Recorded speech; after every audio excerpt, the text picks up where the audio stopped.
Okay, careful what you say now. It's going to be recorded. Okay.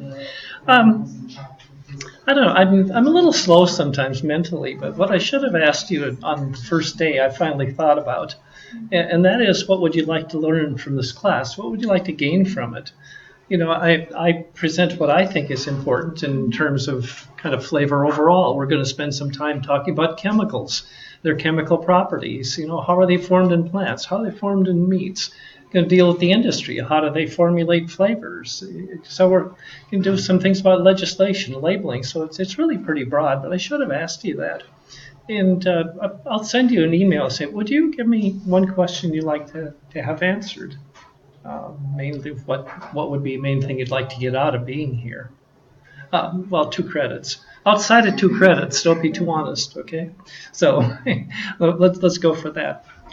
A couple things I'll start off with, just to remind you, there is lab tonight. Again, it's optional. We're going to do a concrete grape flavor, and so you will be given 2 compounds that we consider to be pretty much the key compounds, methylenthranolate and ethyl butyrate.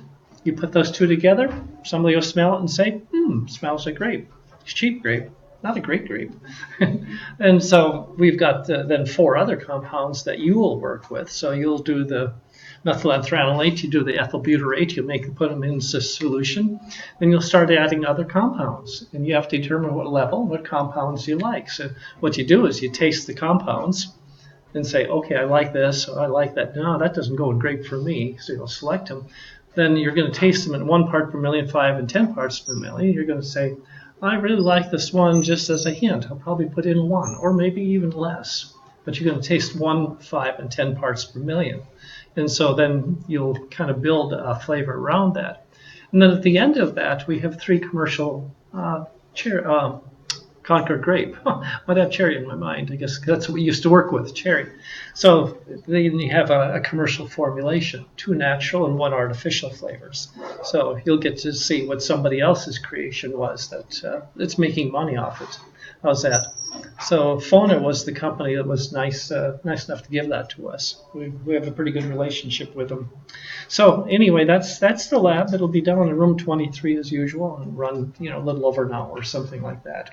And so you will work in pairs. So pick somebody you can agree with.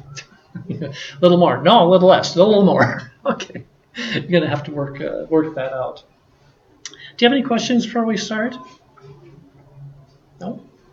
I am going to be traveling next week. And I thought about getting somebody into lecture, and I said, no. But we're going to add on 10 minutes to the rest of the classes.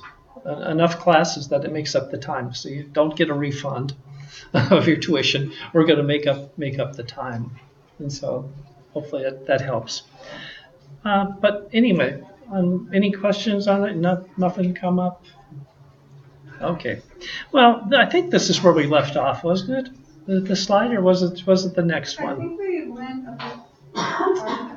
Did we go further than that? I have notes on slide 12. Well, I don't. These aren't numbered. Oh. At the bottom. Oh, they are numbered at the bottom. So you have notes on this one. Notes farther. Yeah, that's true. I remember talking about elephant garlic. You don't get to talk about that every day, so it sticks with me. 24.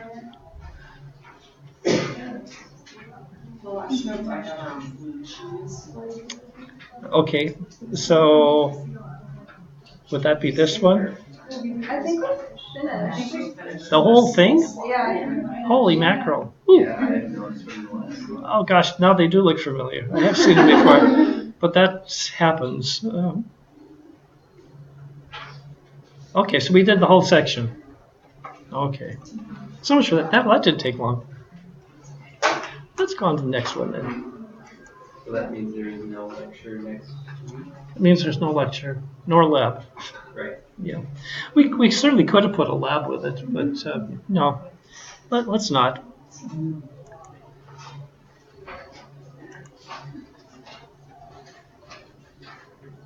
Okay.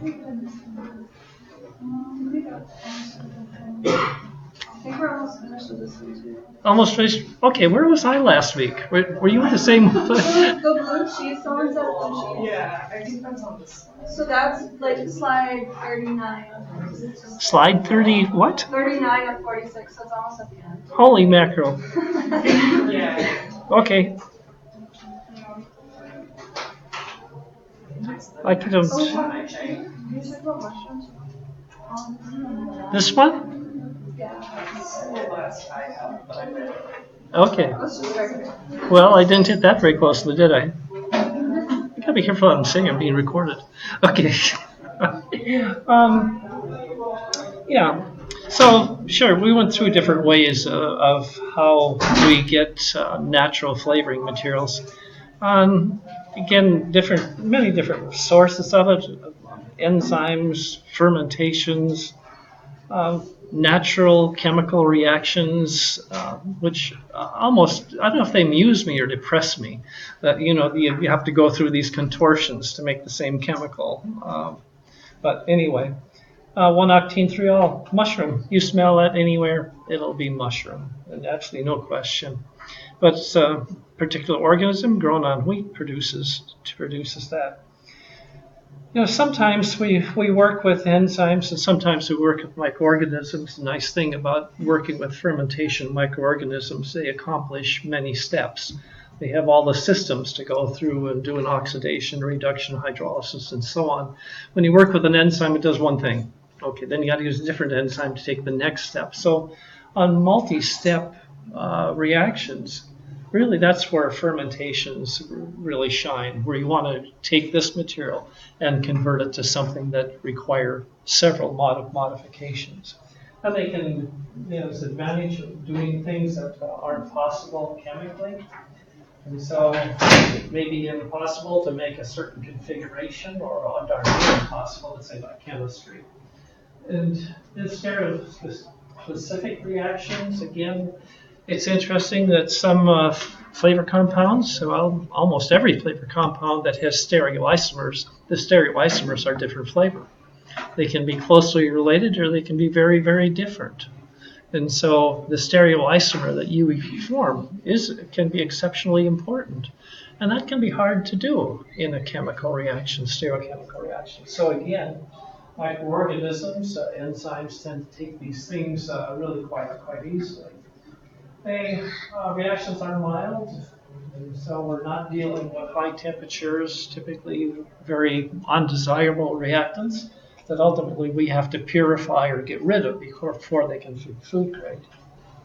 And large cell numbers, yeah, you can force some reactions to occur when you're out to produce a compound that you wouldn't normally have occurring. So there's a number of reactions or benefits to the fermentations. Some of the limitations are low product yields. What was the question in seminar today? The question in the seminar was, there's hexanol in pennycress. Can we recover hexanol from the pennycress and sell it as a flavor ingredient? We could. It'd be tremendously expensive because, Peshan, what we're using, a kilogram of material, you got a few milligrams or maybe it's even micrograms of those chemicals. So, yeah, this won't work very often. Low product yields really, really hurt.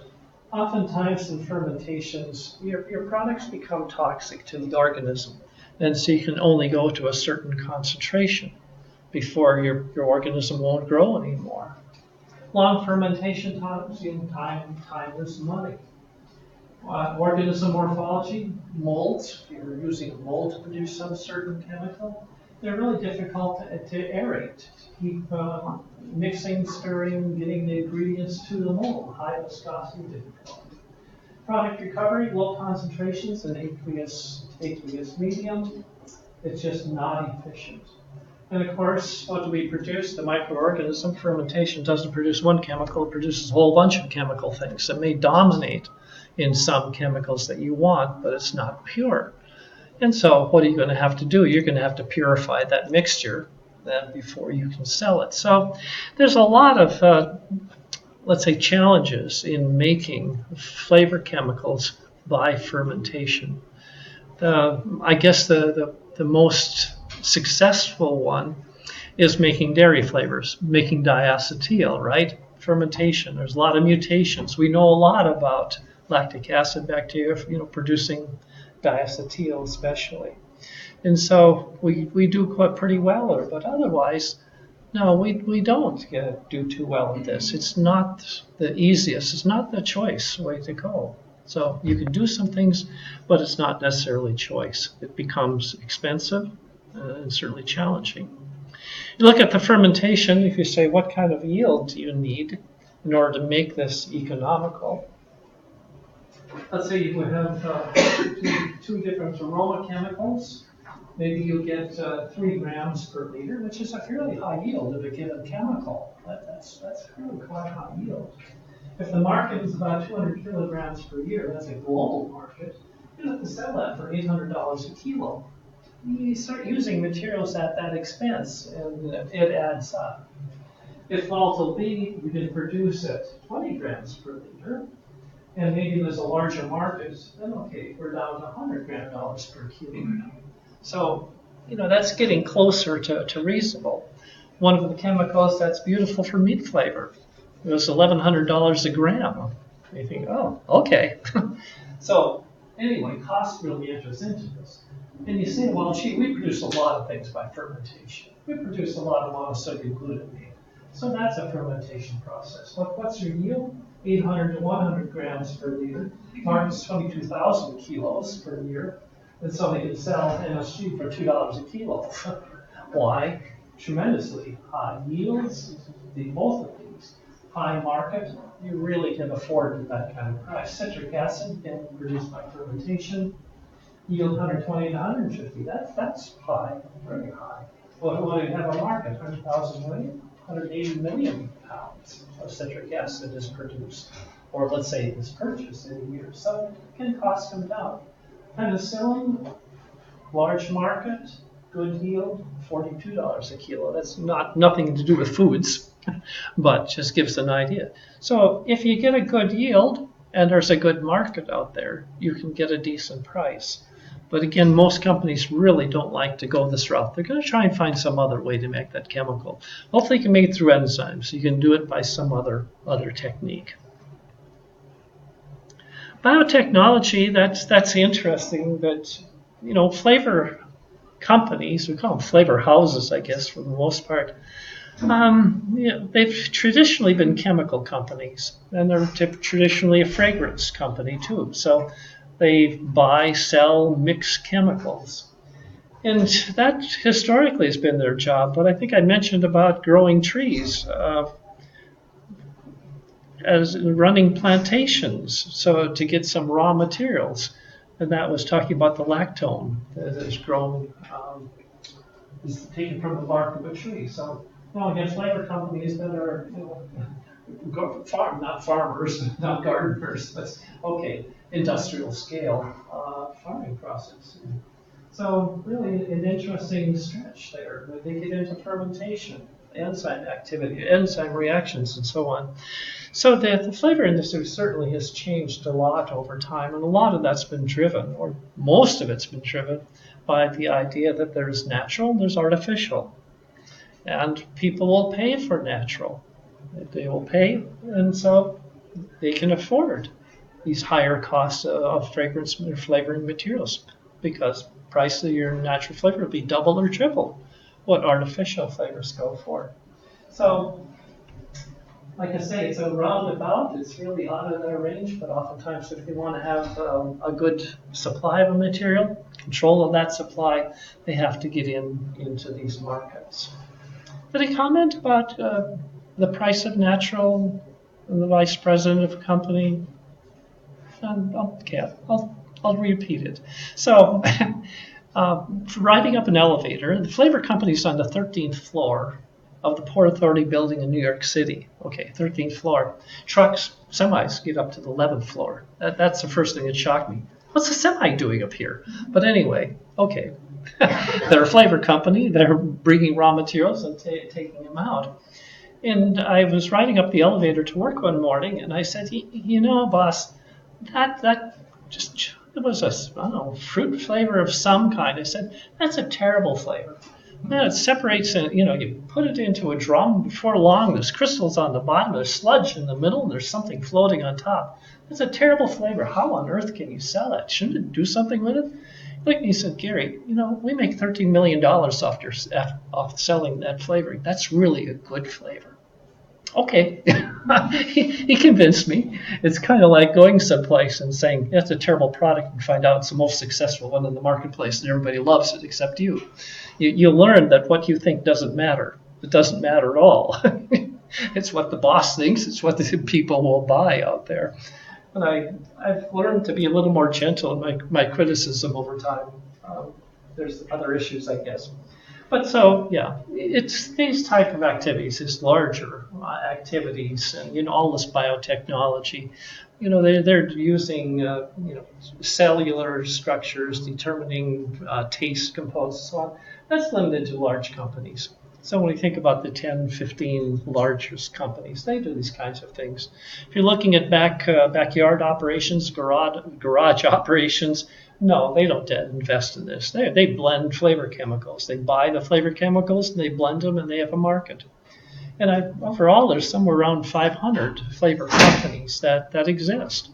And most of them are in that smaller range. They just don't get into these needs.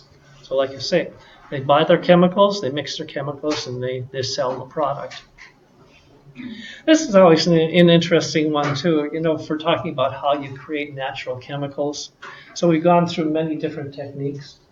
If you take wood and you heat it properly with a proper oxygen environment, you generate a good deal of maltol. Now, a little bit of maltol goes a long ways in jams and jellies. It gives it a very jammy character, a sweet, jammy note. Is it natural? Well, is wood natural? Yeah, okay.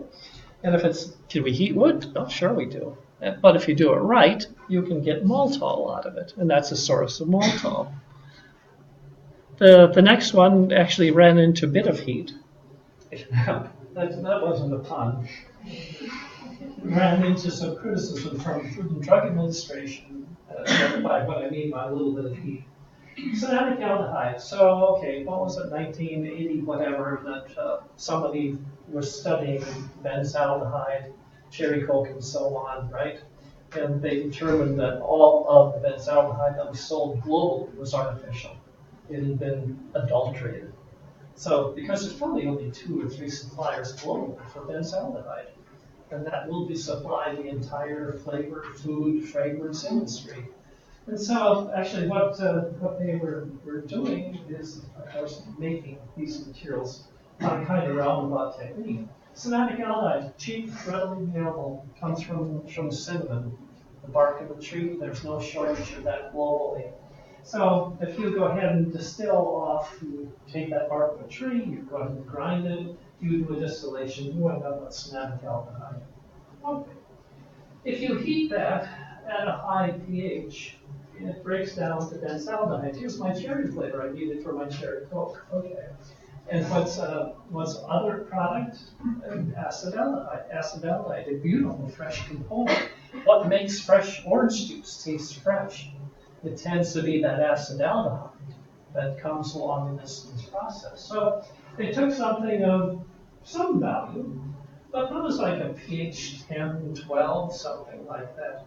And one of the rules is that when you do these kinds of processes, you have to stay within boundaries of what someone might do at home. And that isn't what people do at home. You don't take out your bottle of potassium hydroxide or sodium hydroxide and dump it into the pot. Do your cooking. So they went ahead and said, no, food trucks said, they wrote letters to the people that were making the product and said, you really shouldn't do this. And so what did they do instead? They capture ozone. It's natural ozone. They don't run chasing lightning, okay? They do make the lightning artificially. Ozone. They generate ozone by electrical means. And if you put ozone in contact with this, you go in the same direction. Now, why don't we just buy benzaldehyde? Instead, we go through the contortions of taking cinnamic aldehyde and doing some roundabout way to make things happen, because one way is natural, the other way isn't natural. People will pay double for natural or 3 times for natural. So obviously people can't grab the ozone at home. So is it because the ozone is considered natural that it's accepted then? Oh, that's absolutely. Ozone's natural. I mean, so that's why, because the caustic heat isn't, like, it's not natural. Well, the it's not- pH was the problem there. Yeah, that they were outside of the boundaries of what people might do at home.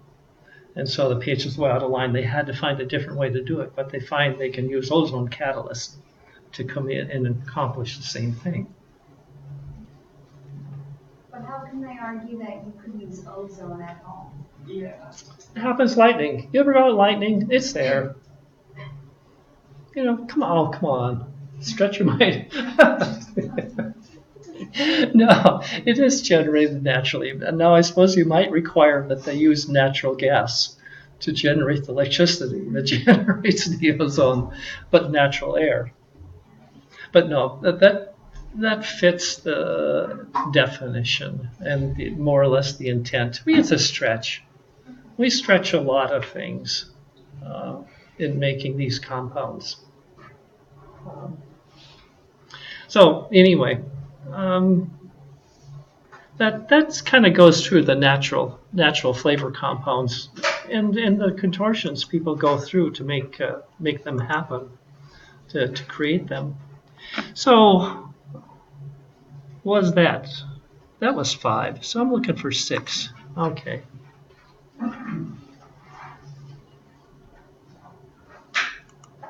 I did send these to you. Yes. Good. That's what I wanted to hear. Okay. And this goes into, you might say, this is kind of boring. We're talking about physical properties of chemicals, but it's all important when it comes down to making flavors and using flavors. Because what you're selling people are a mixture of chemicals. What are the properties of those chemicals? Will they be soluble in my finished product? Will they not be soluble? Will they be volatile? Will they be lost? Will they be absorbed in the packaging? There's just, you depend upon understanding the stability chemical properties of these materials. And so that's why it's worth at least some time to spend on it. And so there are very diverse materials.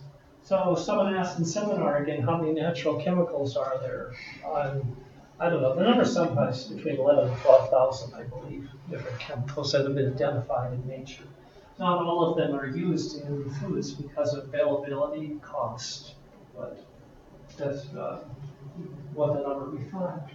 And so, as you might expect, there is a tremendous range in solubility. Some things are water soluble. There's really not many water soluble flavoring materials. They tend to be oil soluble.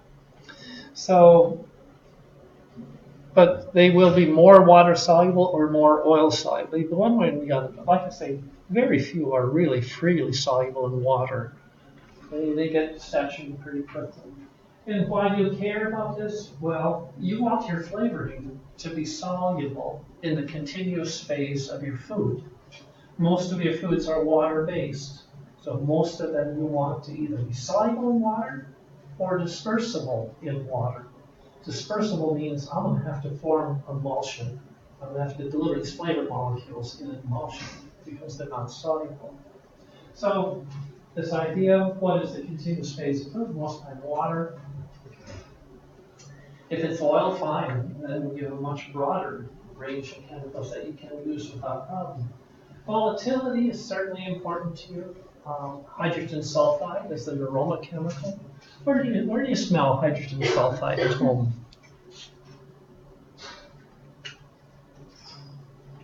Nobody eats eggs? Anybody eat eggs? Boiled eggs? You ever boil them a little too long? You open them up and they smell like hydrogen sulfide. Yeah. So, what is that? I don't remember what hydrogen sulfide is. Minus 80 centigrade or something like this is where it becomes a liquid. So it's down there. And so something like that, how would you deliver it? When it has that that low of a boiling point. How do you trap it? How do you protect it? How do you deliver it? And so if you're working with some things like that, it's a real problem. Acetaldehyde. Acetaldehyde is just a little over ambient temperature. So it's a hot day. Oh, your flavor blows up, because it was too volatile. That doesn't tend to happen, but anyway. But the idea, if you're dealing with very volatile materials and you're going to put them in a cake mix, you're going to put them in the oven, you're going to bake them, what's going to happen to them? They're going to evaporate. So how do you protect them here until they're used? How do you ensure that they get delivered to a person? So again, your flavor materials, they determine these properties. Stability is also another issue. Chemical reactions, they can be very, very chemically reactive. And by that I mean with each other, and they can be reactive with food, or they can be reacted through oxidation reactions. So the idea is some chemicals dimerize popcorn. When you think of the flavor component that makes up popcorn, that dimerizes, it's really hard to protect that. It dimerizes, it isn't popcorn anymore. Coffee flavor, perfumer captain loves to dimerize. So again, we lose flavor. Oxidation, all our essential oils, almost all of our essential oils, I should say, are going to be prone to oxidation. Even our artificial flavors are made up of chemicals, and some of those chemicals will also oxidize. So we have to think about each of these once we start deciding how are we going to make that flavor, how are we going to protect that flavor for the consumer, for the manufacturer of that flavor. So a little bit about the solubility, miscibility. So you're going to formulate the flavor. You have to think, are these flavor compounds going to be miscible with each other? Can I mix these chemicals all together? What happens? Some settle to the bottom, some settles to the top. So are they miscible? And that's where we deliver our flavor in a solvent. Normally your liquid flavor will be 90% solvent, 10% active flavoring components. So you're buying 90% ethanol. Oftentimes when you buy flavor, you pay a really good price for that ethanol too, by the way. You're paying flavoring costs for it. And the reason is we need to have a uniform mixture of chemicals. So we use a common solvent that all of our flavor chemicals are soluble. And ethanol is really popular among those lines. If that's for water-soluble flavorings though, right? We're going to put it in a water-based final application. If we're really not interested in a water-soluble material, we use a different solvent. Then we would use either vegetable oil, medium-chain triglycerides, triethyl citrate. There's a number of ones. We'll deal with that later. So again, if it's all fat-soluble material, we use a fat-soluble solvent, or water-soluble application, we use ethanol. And so I have to think about application final or solubility application. This is keeping the bottle mixed. This is not putting in a food product and having it distributed as well. And also the appearance of the product. We know things to be fresh and clean, they have to be clear. If they're cloudy, they're not as fresh as if they're clear. Okay, but many of the flavor compounds are not soluble in water. So how do you put an insoluble material into water and make it clear? Otherwise, if it's insoluble, it's going to be particles, it's going to be hazy, it's going to be cloudy. And so that's also an issue that we deal with, the appearance of the product. Are we appealing to the customer's expectations? We say mouthwashes, beverages, clearance really desirable. Sometimes, of course, we're going to want it to be lemon. I'm sorry, we don't want it to be lemon necessarily. We want it to be cloudy. And why do we want something to be cloudy? Because it says fruit juice on the label. If it says fruit juice on the label, we know fruit juice is cloudy. And if it isn't cloudy, it can't be fruit juice. It can be. There can be a lot of clear fruit juices, but the consumer doesn't think so. So you go to the trouble of making what we call a cloud. And we'll go through that later on. We make a cloud. We make something appear cloudy. We make it appear like there's juice present in it. But the normal juices, they brown, they settle, there are all kinds of problems. So let's get all that stuff out of the juice, make it absolutely clear, and then add our artificial cloud. It's a natural cloud, but doesn't come from the flavor material. So how do we measure, how do we get an indication of something being soluble or not? And so for that, we use a partition coefficient. And again, you should probably be pretty familiar with that. And so what you're looking at, partition coefficient, is the concentration of a given chemical in the organic phase divided by the solubility in the aqueous phase.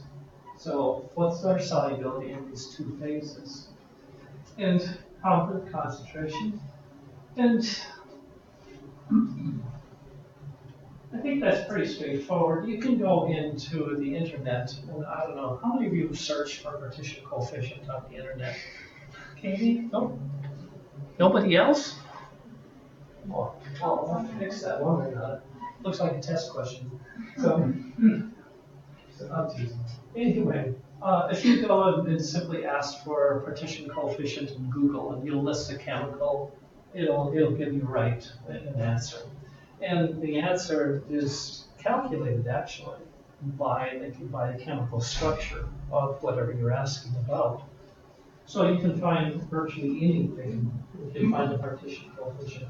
And that tells you whether that chemical is going to be soluble in organic solids versus water solids.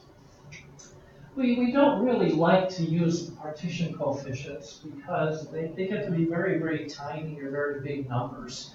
And so normally when we express it, we take the log to the base 10 of that number. And so we'll get a partition coefficient. And that typically ranges from about a -1 to 5. So it's 10 to the -1 or 10 to the 5th. So that's kind of the range that we see up here in solubility.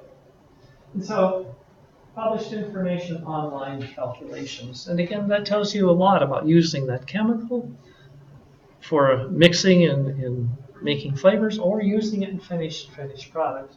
So these are some chemicals. And okay, here's the link to this. So I'll go home tonight and spend the evening calculating partition coefficient. So diacetyl is one of our most water-soluble compounds. So that's a -1.30. So if it's a -1, that's what, 0.1 would be that partition coefficient. It's 10 times more soluble in water than it is in the organic solvent. So is more than 10 times soluble in water than it is in any kind of vegetable oil. Polybated water, 200 grams per liter.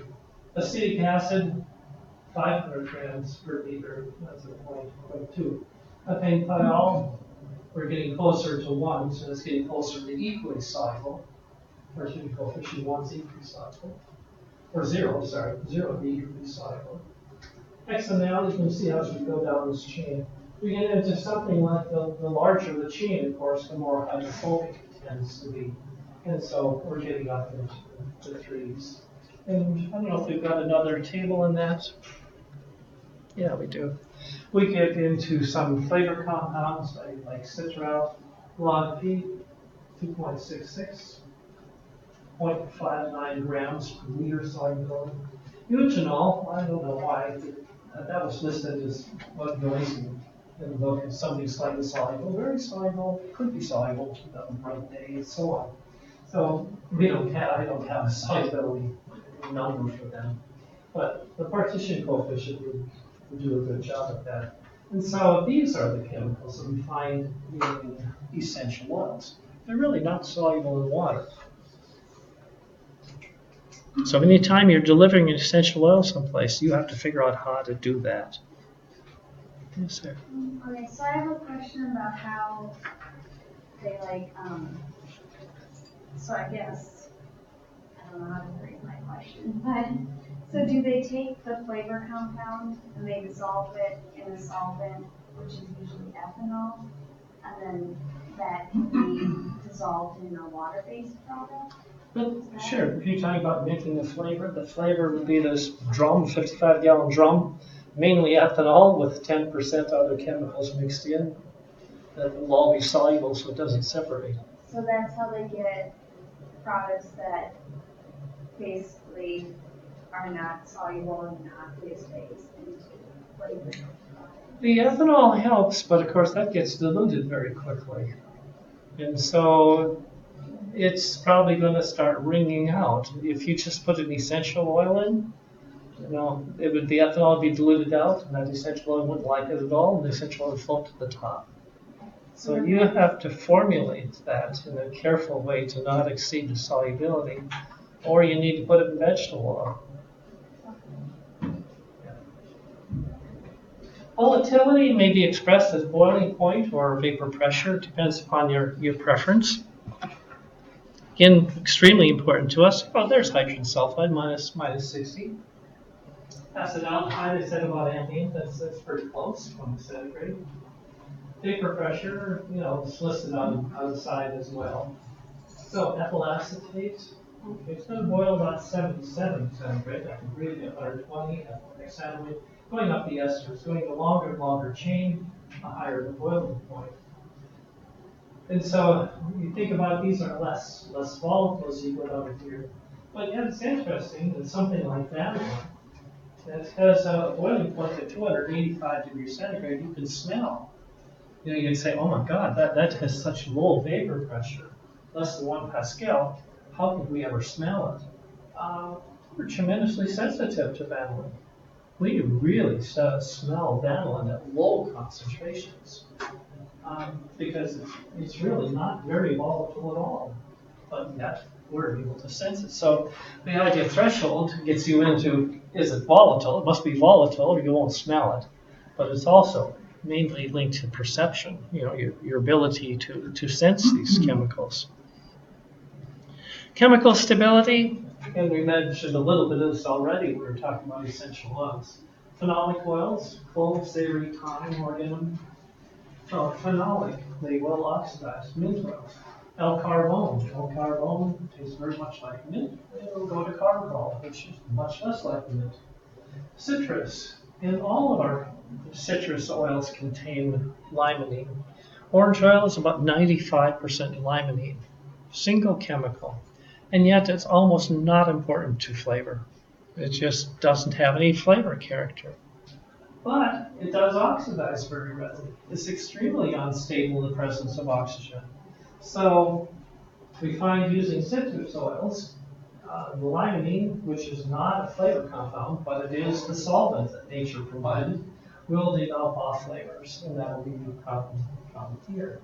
Limonene oxide, carbol. If you ever want to smell limonene oxide, a nice oxidized orange, come down to the lab. Pure chemicals, oxidation, benzaldehyde to benzoic acid. I can't look at benzaldehyde, benzoic acid transition without smiling, because when I was very young and foolish, now I'm just old and foolish. But anyways, young and foolish, I'm working with benzaldehyde, and I didn't keep it in the refrigerator, I kept it on the shelf. And after a while, I kind of looked at it, there's crystals. The benzaldehyde was crystallizing.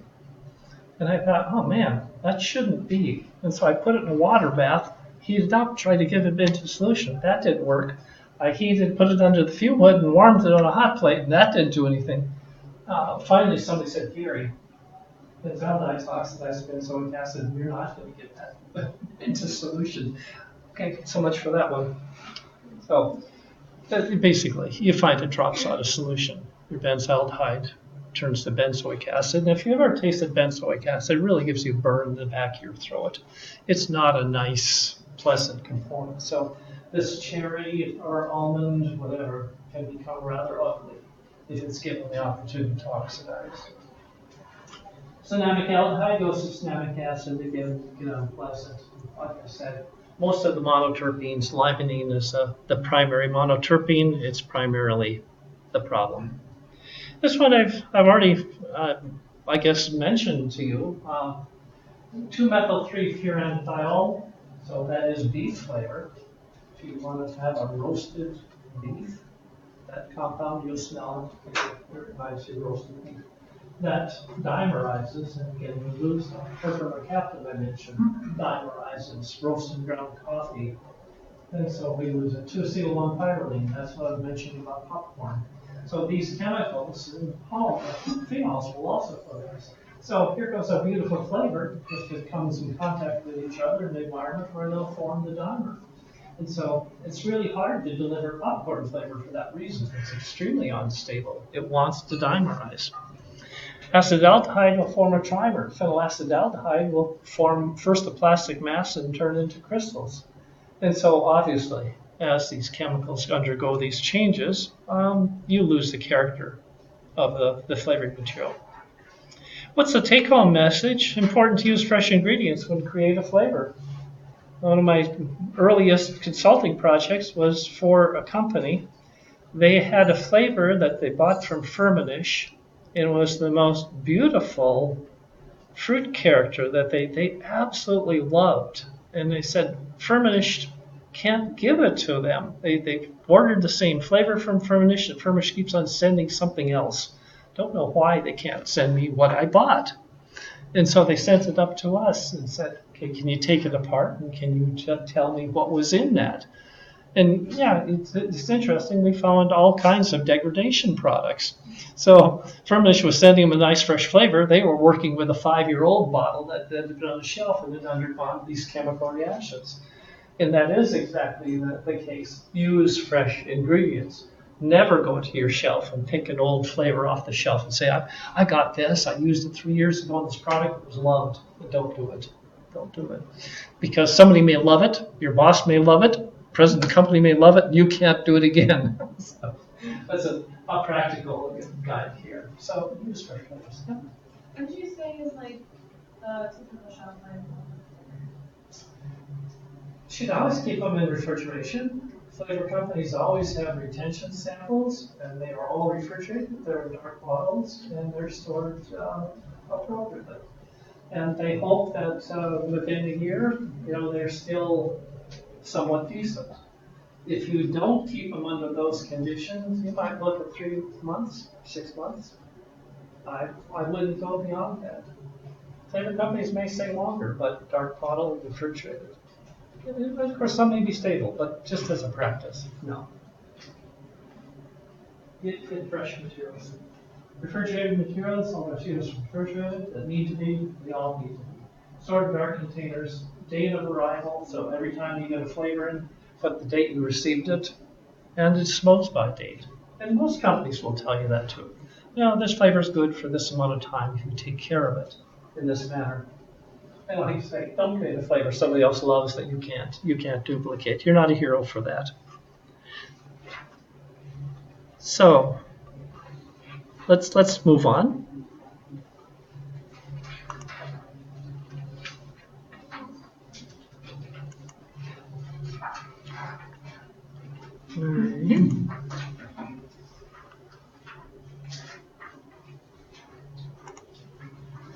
You almost lost me on the way over here today. Okay, a staff here, a person at the vet clinic over there was walking dogs. I almost went with her. If anybody knows me, I love dogs. You might notice that's also my screensaver. And so, thought, no, I better go to class.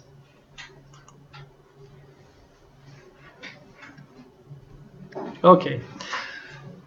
Yeah, I didn't get run over or anything. It was just distracted. Okay. So for this section, what we're going to do is talk a little bit about flavor formation in plants.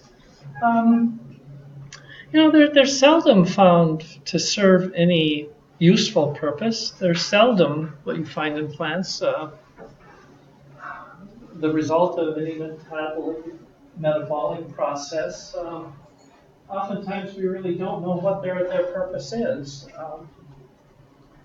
They may be something that protects from some animal. They may be an anti-insecticide that the insect doesn't like, disease resistant or something. So there may be kind of some default reason, but most times that flavor really doesn't come from, like I say, some part of growth or some part of the plant metabolism. They tend to be there for some other reasons. So again, the exception, essential oil-bearing plants, antimicrobial, like they can drive away some pests. So that's true most aroma compounds. especially what we'll comment later is for fruits. Fruits do have a ripening period. All kinds of things happen during the ripening period of a fruit. Softening in texture, you're getting cellular disruption, all kinds of things. So that is kind of like the death of the plant, and here's what comes out of it. So, other than for ripening, then like I say, there's just nothing that is responsible or suits any purpose either. Tastes, in most places there are well-known pathways for taste compounds. So we're all known. But for taste compounds, they typically do serve some function in that plant, especially plant growth, plant reproduction. In terms of the heat of spices, whatever, okay, chemesthetics, they can have that. Again, some function, it may be protection. So offensive taste or preservative effect. So there may or may not be some reason for these flavor compounds being generated. I say it's simply for our pleasure, but that might be a little self-centered. So indirect reasons, maybe the plants are more desirable for animal consumption. The animal loves that. They eat it and they spread the seeds. So maybe that's a way that nature's found to spread a culture, to spread some plant. Maybe that, as I said, there's some protection for microbial degradation, chemical deterioration. So there may be some indirect effects, but like I say, we simply don't find it fits into this metabolic pathway. It's part of making some growth effort. And so flavors, vegetable flavors, there's absolutely no flavor in vegetables until you bite them, chew them, mash them, dice them, whatever. Onions are a real nice example. I was part of a television program. I think what's his name? Science Friday is still on NPR. On Fridays you might expect, and I don't remember the guy's name only because I'm trying to be the host of the show. But I was invited over to talk to them about onions and how flavor forms in onions and this tearing factor that arrives in onions. And how does that happen and how do we avoid it? And it is interesting that onion has absolutely nothing in it that would bother your eyes. There's really no characteristic flavor. Every bit of flavor that develops in that, once you start doing tissue damage, you cut it, you dice it, you slice it, you do whatever. That flavor is formed in seconds. It's extremely fast. And that comes from cellular disruption. Enzymes were located in the cells in their proper places, and they weren't mixing in with other components. Once you damage the cellular structure, now you've got your enzymes free and your materials free, so we can form this flavor very rapidly. So vegetable flavors, I don't care what it is. I'd say it's onions, carrots, peas. There's really no flavor there, no characteristic flavor until you do some cellular disruption. And that can be just cooking. When you start heating, you start destroying cellular structure, and that's adequate to develop flavor. Fruit flavors, they do have a ripening period, and that's where flavor is formed. So there's a real difference in where flavor is formed in fruits versus in vegetables. For vegetable aroma, kind of an idea of where things come from. Which fatty acid metabolism, carbohydrate metabolism, amino acid metabolism. Got all these things going on, creating fats, maybe storage carbohydrates, making proteins, and so on down the line. So all these systems are going on. All of these non-volatile precursors. Linoleic acid, what do we have? Lipoxygenases. You probably hear a lot about lipoxygenases in many different contexts. But we start doing any cellular disruption, the lipoxygenase is free to attack these fatty acids and generate a whole host of carbonyls, alcohols, and acids. What it forms depends upon that enzyme or those enzymes. So basically here, looking at the end products of a mixture of enzymes. Every plant has unique enzymes, less so unique precursors, but they have unique enzymes. And so you can get a unique carbonyls, alcohols, oxalo acids, and so on. Some of our vegetables have thioglucosinolates. And so there are, of course, enzymes that will go after these. And what do we get? We get isothiocyanines, nitriles, by assignments. Okay, we'll get it right. And again, that's where our seminar today was someone talking about these assignments. Mustard, horseradish are really nice examples of plants produce these. They've got the right enzymes to produce these products. Cysteine, sulfur-containing amino acids. Again, some plants use a good deal of this, certain unique ones. And their enzyme system are breaking down again into other components, flavor components. Methylmethionine, really no enzymes, but just simply heating will turn into sulfite. So heating process, not enzyme catalyzed. So again, mainly normal metabolism, some unique precursors, some unique enzymes that act upon these precursors. So this is just the idea of where flavor comes from. Linolenic acid, there's again two different enzymes, a 9-lipoxygenase and 13-lipoxygenase. So it can go either by attacking the 9 position or the 13 position of linolenic acid. Goes down the chain here, here we get 3,6-none-dienal, 2,6-none-dienal, and these are absolutely wonderful cucumber type aromas. If it goes down this other pathway, we're going to get into hexenals, and these are wonderful tomato components. So linolenic acid can form the basis of cucumber flavor. Simply enzymes will go after that or come down here to make part of tomato flavor. Again, what lipids are present? Usually it's a pretty good complement, so it goes back to the unique enzymes that are present in that food. Well, we need to take a break. So let's go for a 10-minute break again, then we'll come back.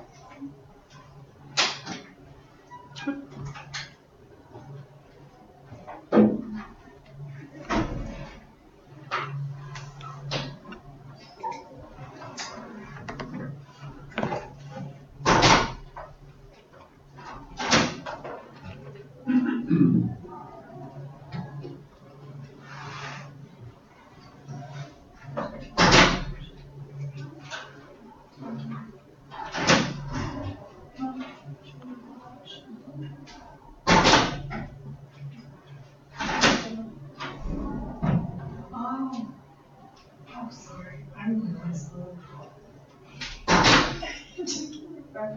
That's my annual watch.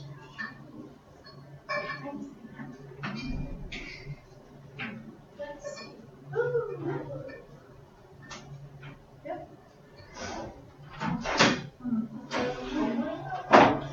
Yeah.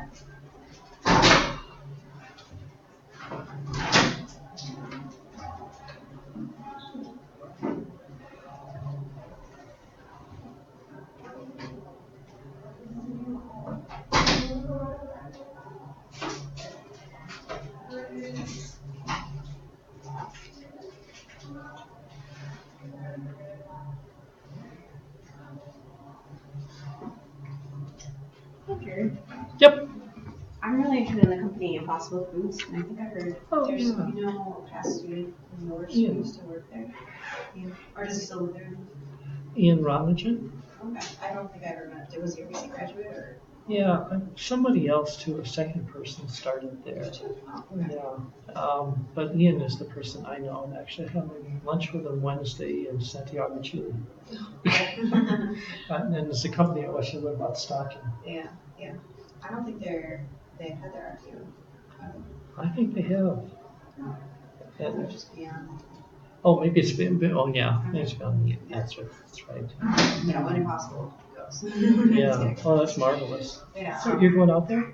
I really like the company. I'm going to visit California with my brother, but yeah. Do they work in like flavor and stuff like that? They obviously they have to, because they're not going to get the flavor. They claim that they've got Cajun kind of structure that gives flavor. Yeah, that's true. I don't think that's true. Okay. It's going to be one of my lunchtime conversations. Tell me about this. Could you send me his, or could you connect me with him? Because I just want to. Oh, sure. Sure. Chat Yeah. with someone who's- Send me a note to Gary. Yeah. He's really a nice guy. He's a smart person too. Okay. Did he come here for his PhD or master's? PhD. And he did it with Devin Peterson. But he went into an area that he had no knowledge of whatsoever, no background for, and just did a marvelous job. I like the guy. Yeah. Yep, so send me a note and I'll give you his contact. And then the student advisory committee has been putting out this activity in October to build community in the department. It's going to be like a trick-or-treating kind of idea for the department. We want to do it in the afternoon of the Divine Halloween party, which is beforehand, so that everyone's just in the offices and students can come by and like work outdoors. So we're trying to see if there's faculty who would feel comfortable doing it and what your thoughts are on it. That's the end of October. Yeah, it'd be November 1st actually. Okay, yeah. So can't hold us. Oh, I'll have my campy and I'll be there in my office. Okay, And, yeah, not a problem. I think that's a great idea. Yeah. There's even a lot of offices I haven't like gone now. That'll be a good excuse to at least. A lot of offices I haven't seen many people. That's true. Yeah.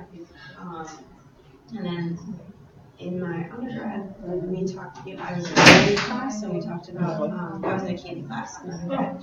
And we talked about this one Starburst candy that was only out for a limited amount of time. I don't think they still have it, that had encapsulated flavors. So it's a flavor at first that you notice, like, I think it was like, let's say strawberry cheesecake or something, and like the outside strawberries with strawberry, but as you shoot it, you break it, and then you get like a delayed onset of flavor. And it was just a cool example of like a temporal difference in eating. But it wasn't on the market long? It was only there for a little bit. I remember when we had it in class, I hadn't heard of it, and I think Rich was saying that they don't sell it anymore. But it sounds like a cool idea. I wonder why. Have you ever seen anything like that? I haven't seen that. I know people are always after flavors that change. Yeah. You start with this and introduce that. And you can do some of that, but it's not really easy to control. Yeah.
think it's on.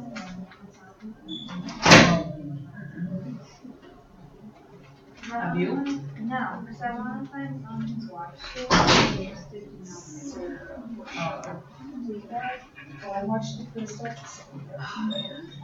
Because, yeah, not a lot of anyway. Yeah, well, I listened to a podcast and there's a lot of it. But like, it's a very dry humor and it's a TV show that breaks the fourth wall.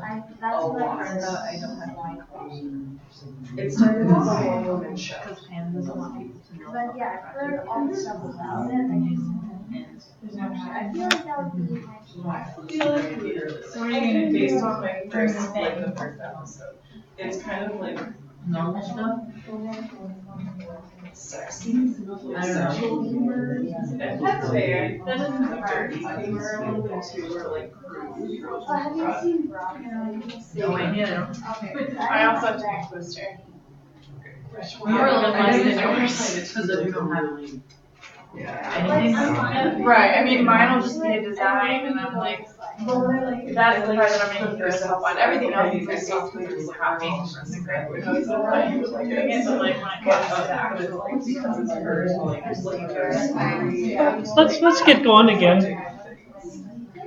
So again, just giving some examples of pathways that are in place or happen in vegetables, and then a little bit about fruits later on. The cruciferous family, vegetables commonly grown, broccoli, Brussels sprouts, cabbage, cauliflower, collards, kale, and some real number ones up there, mustard, root-bagged turnips, and so on.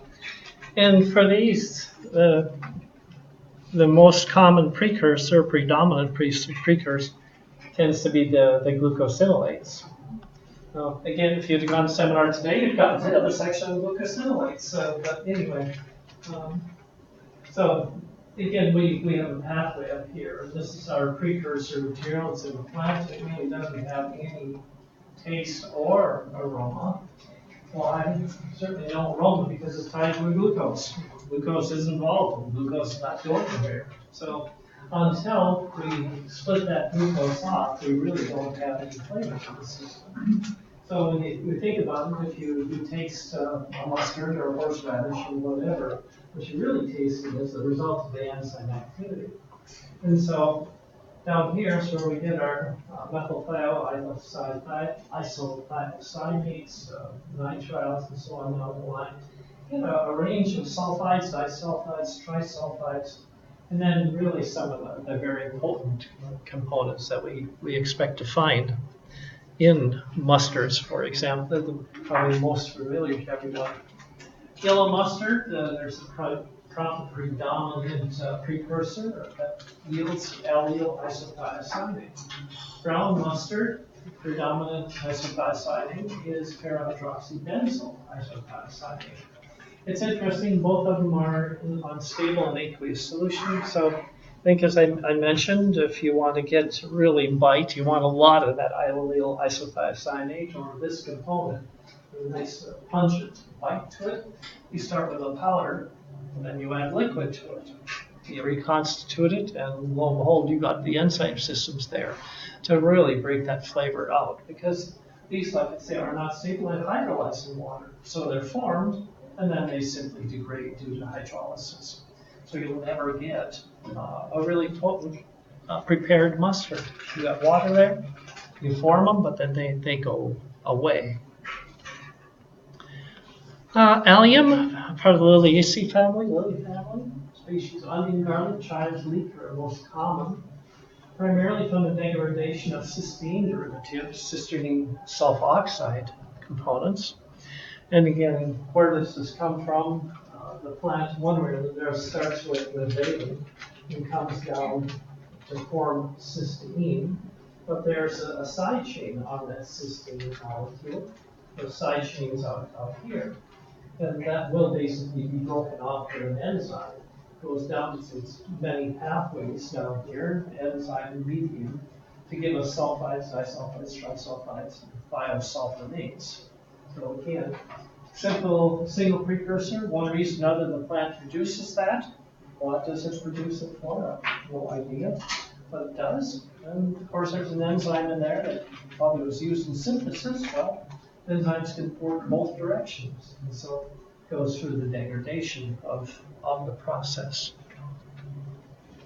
The lacrimatory compound, thiopropanyl oxide, that is what causes the tearing of your eyes, the irritation of your eyes. It's not present in the onion, and again, you can hold that onion up to your eyes, and there's not any element of tearing whatsoever.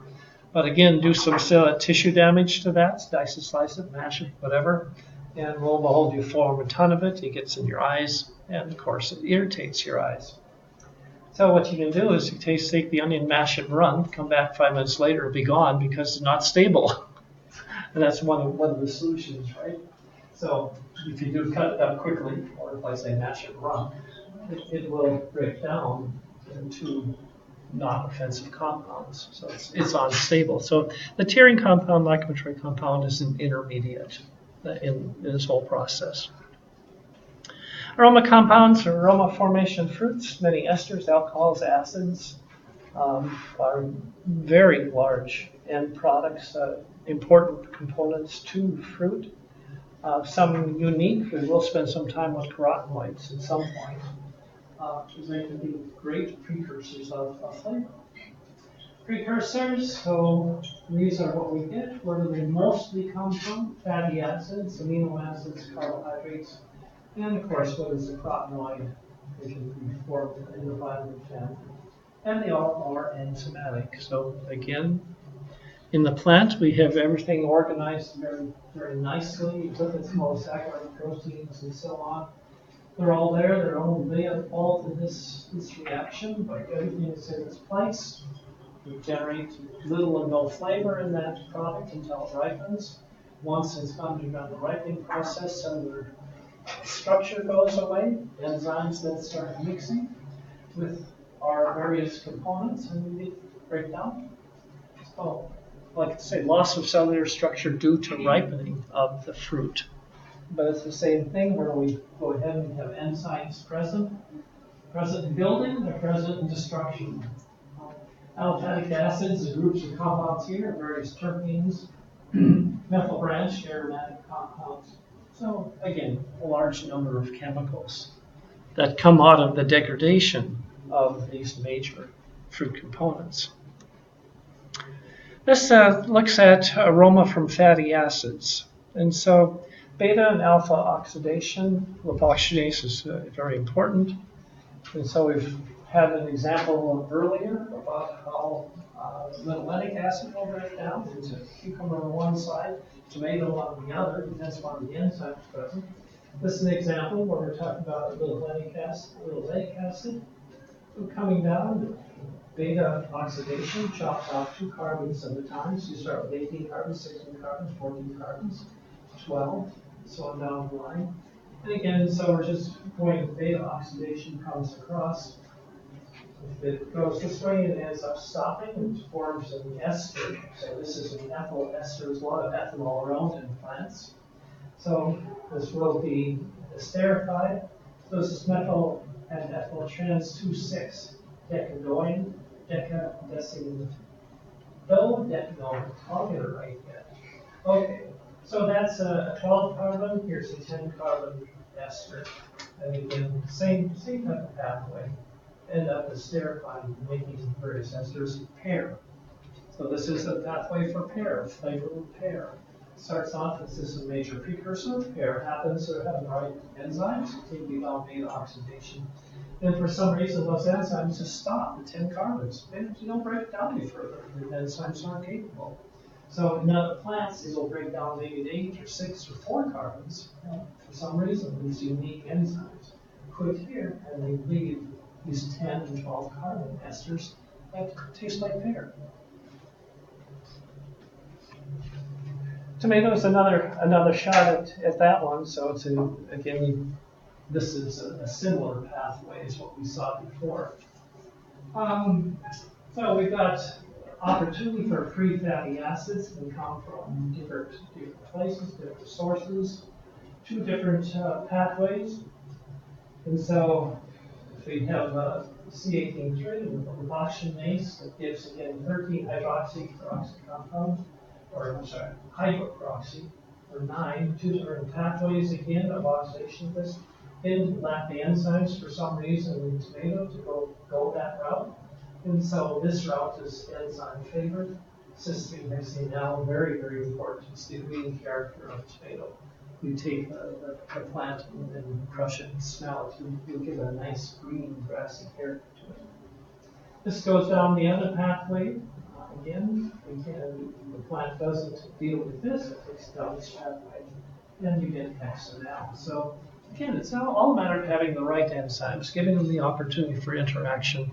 And what you get is controlled by what the enzymes, their specificity. Like I say, the other slide, they stopped for pair. These enzymes just kind of broke it down to 10 carbons, 12 carbons, and quit. This one breaks it down to 6 carbons and quits. So, unique enzymes. Linoleic acid, again, is really, both fatty acids are really important precursors to flavor.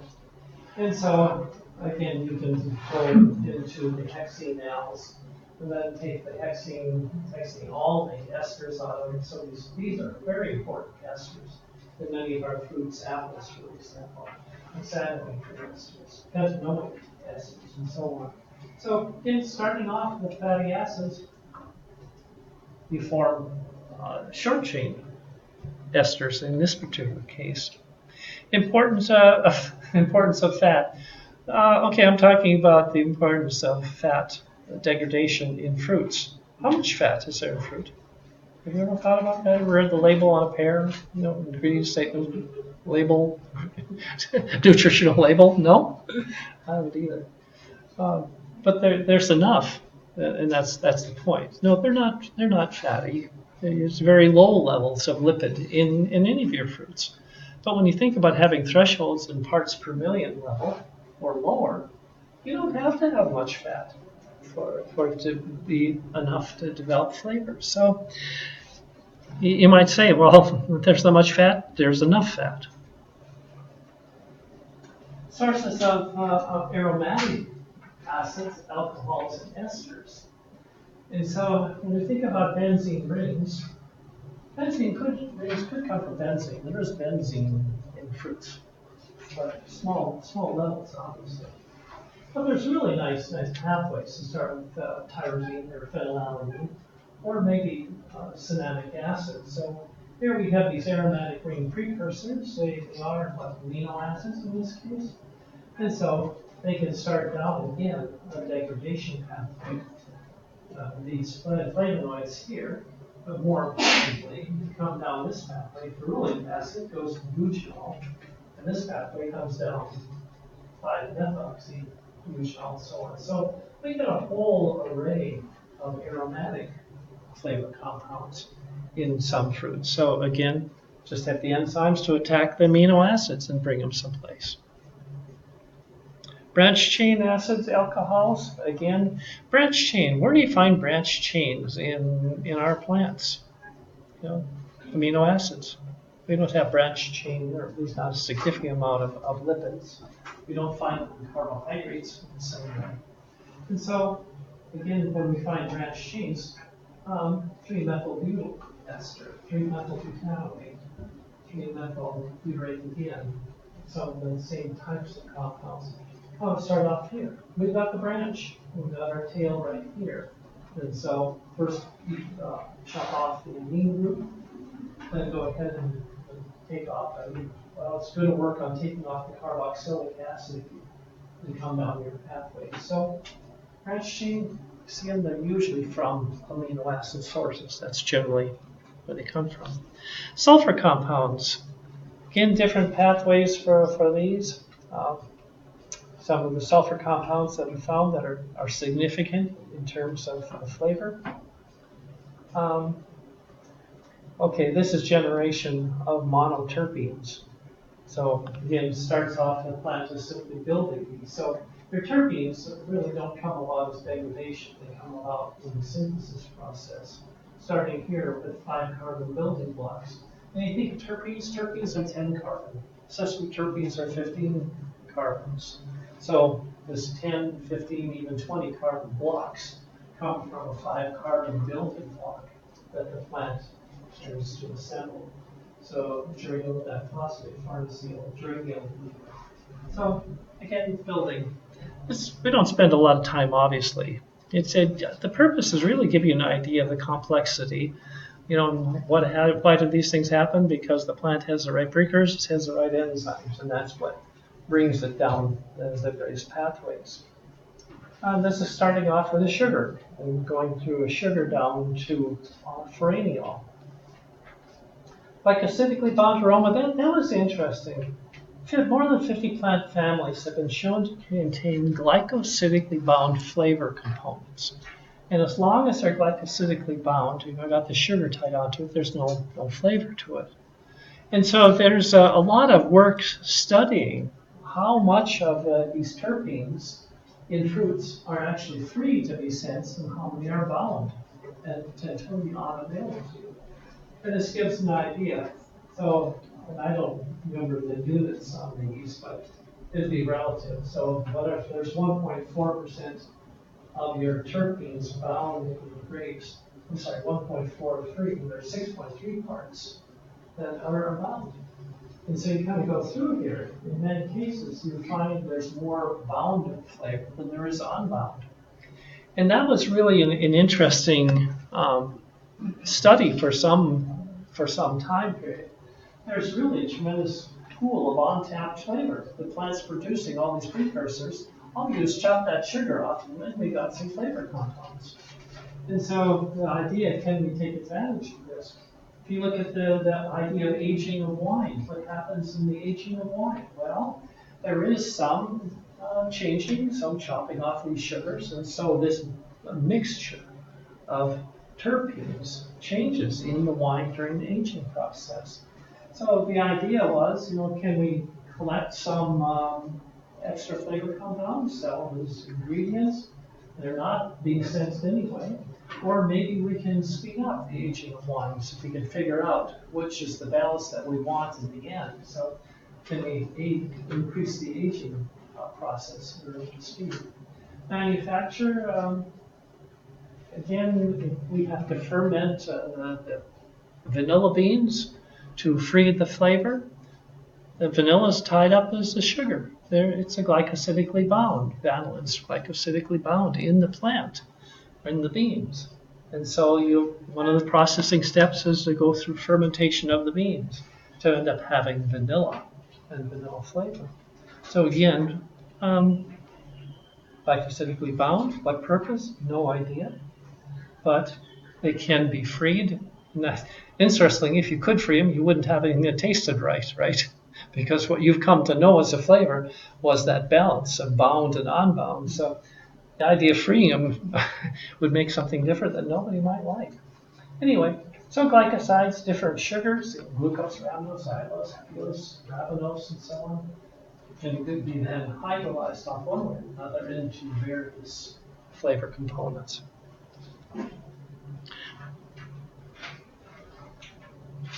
And this is just kind of follow-up about, can we free these compounds and get more flavor? Usually not, because the flavors that we like are a certain blend of what's been released.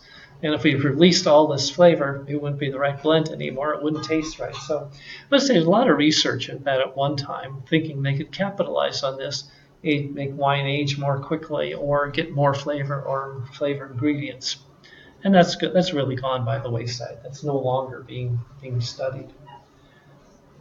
Nearly all aroma, plants, vegetables, come from enzyme-mediated reactions. Aromas, product precursors, enzymes, factors, controlling the activities of the enzymes. It is dynamic, ever-changing. Balance of the many interconnected pathways, I think, is a reasonable way to put it. So it's like flavor is a time and space. How's that? I like my fruit at a certain stage of ripeness. Probably we all do. Or this isn't right. If it's now that's green. I like it ripe. And sometimes people like it a little more on the ripe side. But we all have our favorites. That's a changing formulation, a changing flavor. with the plant. Well, I'll go through some of the variables here. Factors influencing flavor, genetics, that's obvious, isn't it? Different precursors, different enzyme systems. Interesting, if you look at onions and you look at different types of onions, there can be a five-fold difference in intensity of onion flavor. It depends upon, is it sweet onion, is it this type of onion, that type of onion, and so on. Tomatoes, 2 to 3-fold difference in flavor intensity with variety. So some varieties, more precursors, more enzymes. Soil is important. That was an interesting study. It was a sensory study. So same seeds divided into 3 different groups. Sent some to California and planted them. Sent some to Florida. Sent some to Texas, harvested the tomatoes. Sent them back for sensory evaluation. California carrots had the most flavor, the most sweet, least harsh. Really preferred carrots by most people. Florida, grown in Florida, low in sweetness, low in flavor. Texas, most harsh, otherwise moderate. So exactly the same plant.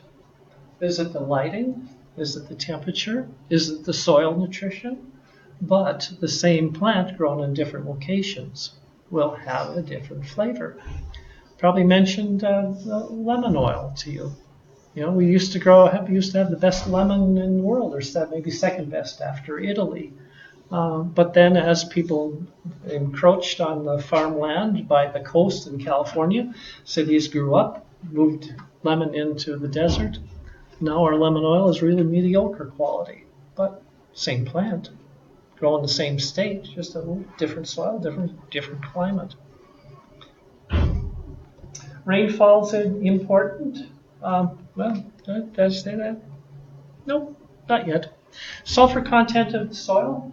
And this is always a fun one. I always encourage gardeners to go ahead and do this. So you can take radishes, and if you have a soil that's fairly low in sulfur, I don't know, maybe you could get some sand someplace, plant radishes, and then sprinkle metallic or inorganic sulfur through the rows.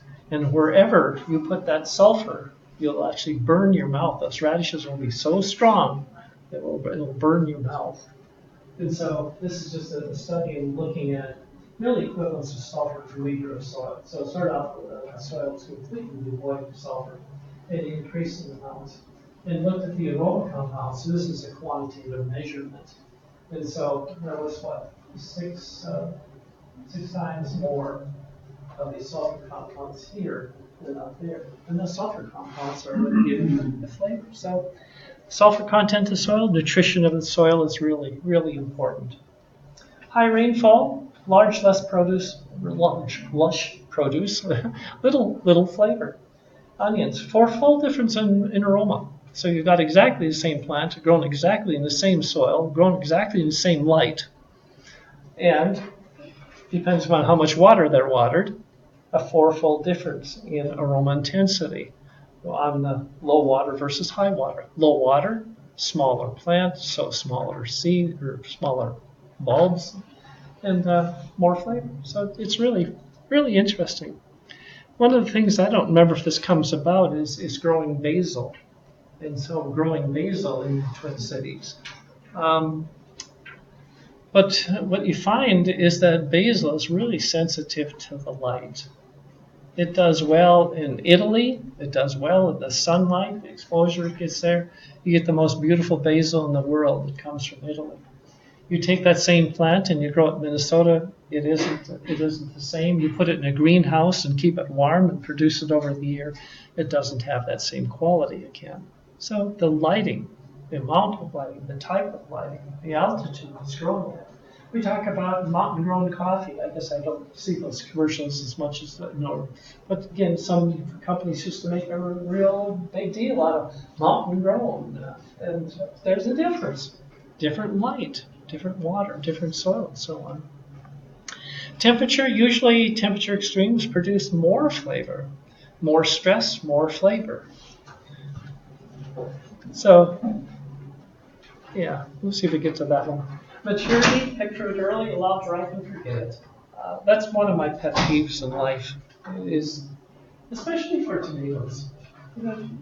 Tomatoes, many crops are picked green, and They will ripen, they will turn red, they will ripen, they will soften.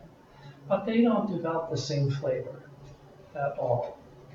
And so the idea of cantaloupe and avocado, they have to ripen off the plant. They won't ripen properly on the plant. But when we look at most other fruits, especially vegetables, peaches, artificially ripened peaches, so pick them green and allow them to ripen in the crate and shipping and so on. They had only 20% of the lactones. You know, you do the analytical study. Lactones are what give them flavor. 1/5 the flavor of that same peach grown left on the tree versus picked green and so on. Tomato has always been a problem. Yes, you can get this red tomato, but it is not the flavor.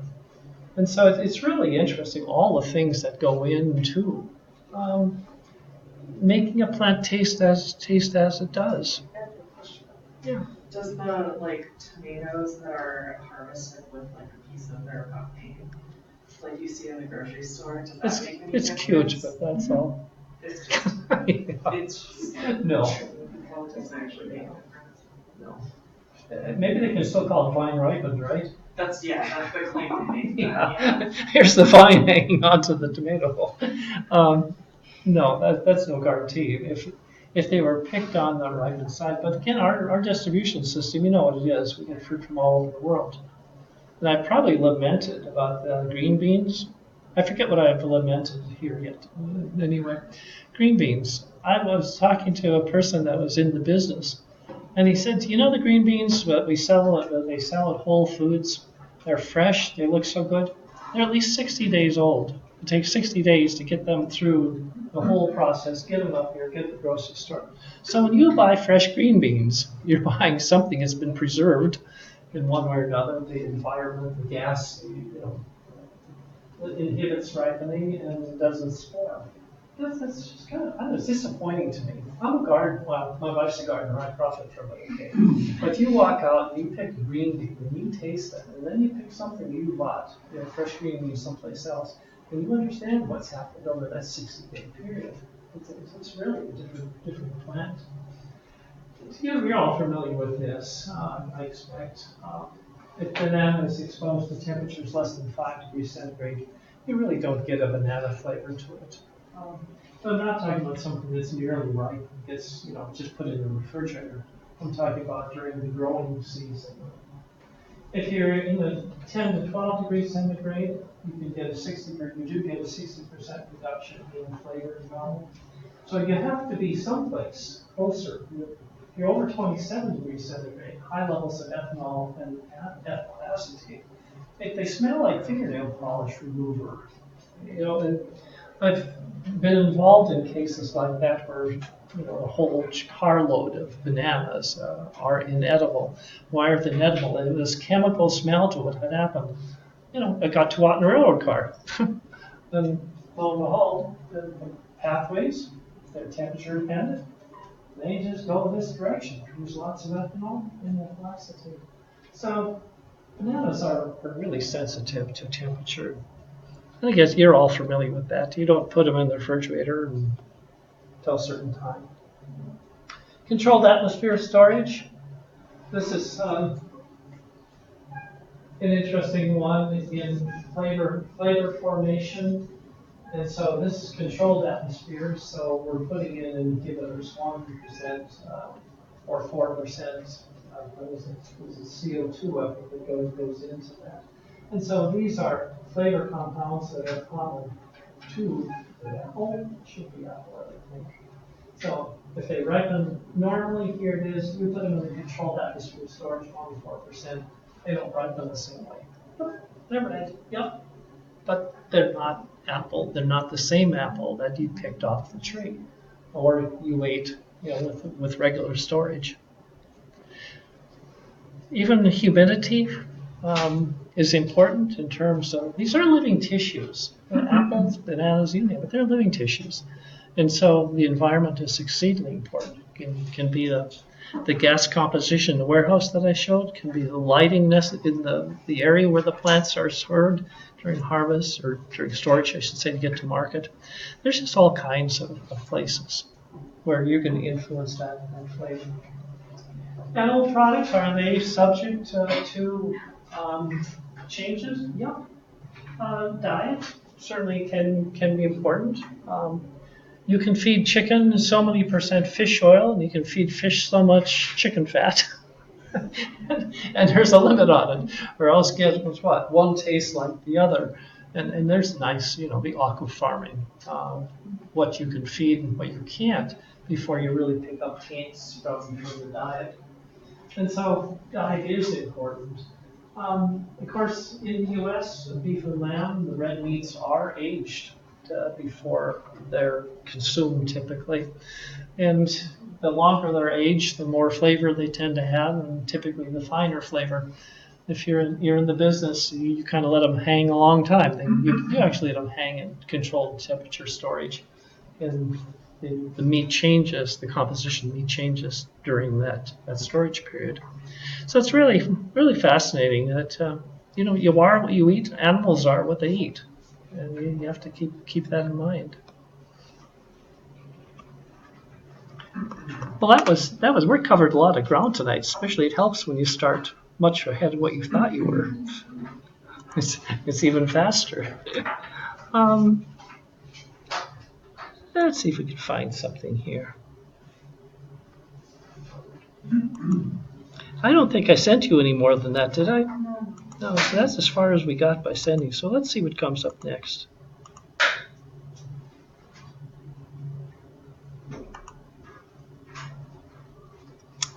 Oh, we have time.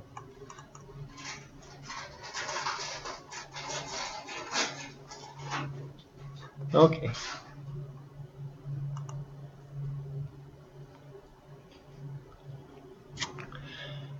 So we're getting away from forming flavor in plants, the enzyme-controlled reactions.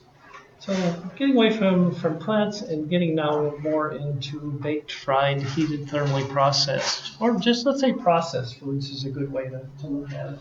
And we'll kind of start with a little bit about thermal processing of foods. So what do we love? We love deep fat fried. There's few people that don't enjoy chips or French fries or something that comes out of a deep fat fryer. We won't go into the fact I threw it all away because I just loved it so much. It wasn't good for me. So anyway, deep fat fried foods, milk and water snacks, baked cookies, surface fried bacon meats. So we do a good deal of thermal processing of foods, and we develop a good deal of flavor during this thermal processing. So what we're typically looking at is one of these three mechanisms, and of course number three is a variety additional of that. So we can look at fat, the role that fat plays in terms of oxidation, thermal oxidation. Thermal oxidation is good. People love things that are oxidized by heat. They don't like it thermally oxidized at room temperature. Two different pathways. The kinetics are very, very different in flavor formation. High temperatures, they form great things. Low temperatures, they form unpleasant things. So oxidation is good if we're looking for it, like roasted, fried, deep fried flavor. And actually, lipid oxidation ties into the Maillard reaction as well. Because what are the reactions that occur for the Maillard reaction? It's a reaction with proteins, amino acids, with carbonyl compounds. Where do the carbonyl compounds come from? They can come from oxidizing lipids. So Maillard reaction and lipid oxidation really come together to form more flavor. We'll talk a little bit about unique reactions as we go on. So lipid oxidation, high temperatures, up to 180 degrees centigrade. Well, these oils are never used once, obviously. They're used for as long as they can. Typically, you lose some oil with the product and you keep on replenishing, but at some time, those oils have to be replaced. So we have high temperatures, long time, which certainly results in the creation of a number of different flavor compounds. And so this again, pathway that starts off at triglycerides up here, breaking off into free fatty acids up here, then it goes down various pathways, yielding pyridine type compounds. And it's not a benzene ring, it's not a unsaturated ring. Then we get an oxygen containing cycling compounds, so nitrogen cyclic, oxygen cyclic, and just platelet cyclic.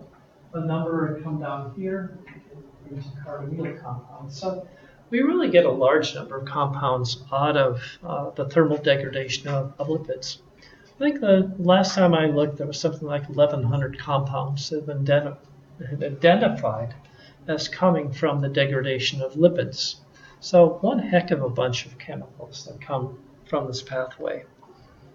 Frying versus storage, it really does come down to kinetics. And I think I'll show some example of that a little bit later on. But kinetics rates at which different volatiles are formed. As I said, high temperature favors kinetics for certain compounds. Low temperatures, kinetics form different compounds.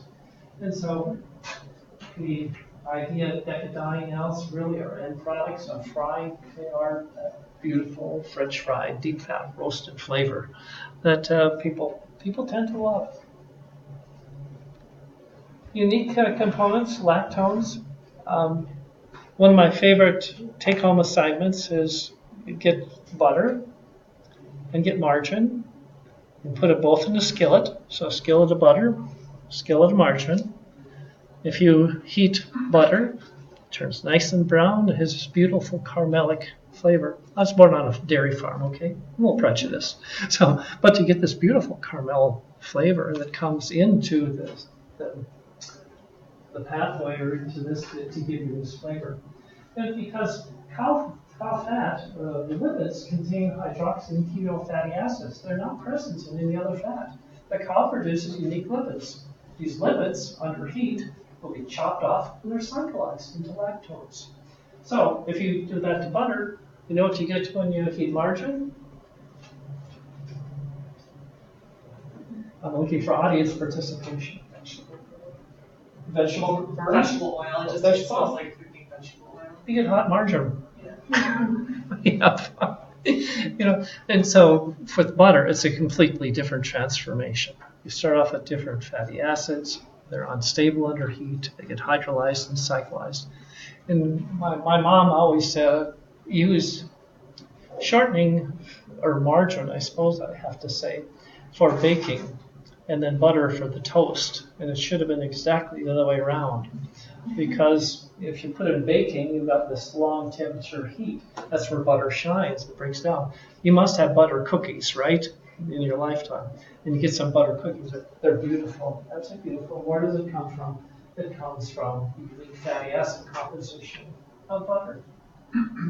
And so, basically, cyclizing in methyl ketones are cyclized to form lactones.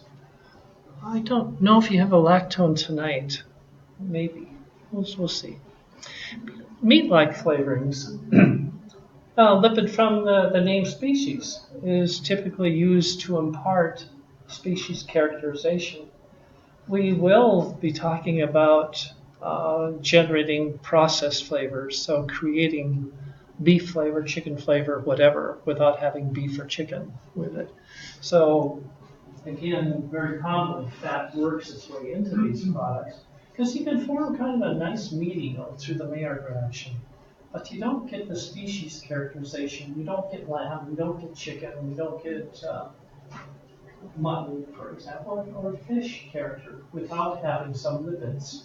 And so what oftentimes you'll do is you get this nice reaction plot of amino acids and sugars to get your base meat notes. And then you throw in some of this, and that upon heating gives you more of a characterizing flavor. Maillard reaction, say that's lipid degradation products. So we've got these that are perfect carbonyls for participation in the Maillard reaction. Put them together with amino components and amino acids containing amino acids. We get things like decadiene now coming from the lipid and ammonia getting off from the amino compound. So again, we get these reactions that give us unique compounds that are very characteristic of meat flavors. If you think about it, I was to an ideation process at a company that wanted to get rid of fat in their chips. Now, this is a while ago, right? And that's been a goal, have lower fat chips. And so the whole day people thought about how are we going to get this flavor without fat? We've got to get rid of the fat. And I'm sitting here thinking about it, well, what other types of flavor compounds? So this is 7 carbon, here's a 5 carbon, 5 carbon. Most of these flavors have come from the roasting of chips and the frying of foods. They're longer chains. And there's no other food constituent that has longer chains than lipids. So if you want to try to form the flavor without the precursors, good luck. It was kind of where I was coming from. You're going to have some lipids in there, or you can't form these compounds. That's the only place they come from. They don't come from sugars. They don't come from amino acids. They come from fats and lipids. So my take on it was, well, let's not have 30% fat, because I want a few parts per million with this. So don't go for completely no fat, but go for reduced fat and try to take advantage of conversions, favor the conversion of those fats into your flavor compounds. But it's interesting to watch people go on how they were going to process and treat the corn and whatever else to form flavor compounds that's impossible without the precursors. Pommes okay, French fry flavor, toasted corn, 2-methyl-3-pentylpyrazine, tallow fatty pentylpyridine. Carotenoids, unique compounds, long chain unsaturated products, cyclic products. So carotenoids are just a great source of flavors, as we'll see a little bit later too. So when we kind of think of it, this flavors formed via fermentation. I'm sorry, I went on the next topic already. Let's back up just a little bit. We will spend more time with this and show how some carotenoids are processed. Oftentimes by enzymes or thermal reactions to give unique products. And again, you don't get those products without having the unique polyunsaturated character that you find in something like a carotenoid, a colorant. Flavors formed via fermentation, initial metabolic products. So sure, microorganisms are growing, they're producing byproducts. That's part of the flavor. But also, if you had some microorganisms in that food, there's going to be some residual enzyme activity that can play a role in it. And that's why it's interesting to me that the best indicator of milk shelf life after pasteurization is the enzymes that were present before pasteurization, not the organisms after pasteurization. It's before pasteurization, because they were producing all of these enzyme activity. So fascinating. Well, let's call it quits here. Actually, we are going to go down. We're going to be in room 23. As I said, we're going to go ahead and do some flavor creation. It should be fun.